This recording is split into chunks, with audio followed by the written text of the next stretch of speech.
La réunion de la dernière chance à Europe Écologie Les Verts, section de Tours. La médiation nationale qui débute ce soir doit réconcilier deux camps.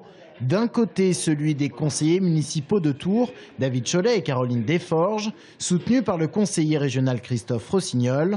De l'autre, celui de François Lafourcade, adjoint au maire de Tours, et qui a mis en avant Emmanuel Denis, un nouveau en politique, mais très connu dans le milieu associatif. Moi, je suis évidemment pour un rassemblement des écologistes, mais le rassemblement, ça suppose de la confiance.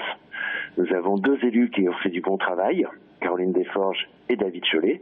C'est donc à eux de mener la liste, plutôt que quelqu'un qui est adhérent depuis même pas 6 mois et qui ne maîtrise pas les dossiers de la ville. Pour bien comprendre la querelle en cours chez Europe Écologie Les Verts, il faut remonter au mois de juin dernier, lorsque les proches de Christophe Rossignol s'emparent de la direction départementale du parti. Face à eux, les anti-Rossignol se mobilisent et François Lafourcade va faire de la place de Tours le théâtre de cette guerre fratricide. Et c'est la bonne vieille technique des adhésions qui est utilisée, une cinquantaine déposée entre le 12 et le 14 septembre.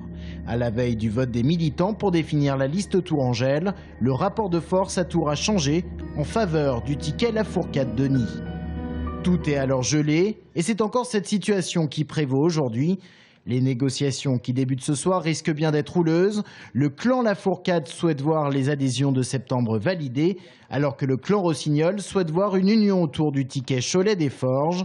Et comme si tout cela n'était pas assez compliqué, Christophe Rossignol lui-même n'exclut pas de prendre la tête de liste. Dans tous les cas, les militants devraient voter. Mais si aucun accord ne ressort de cette médiation, la fédération départementale pourrait également être mise sous tutelle par la fédération régionale, qui pourrait cette fois-ci décider seule.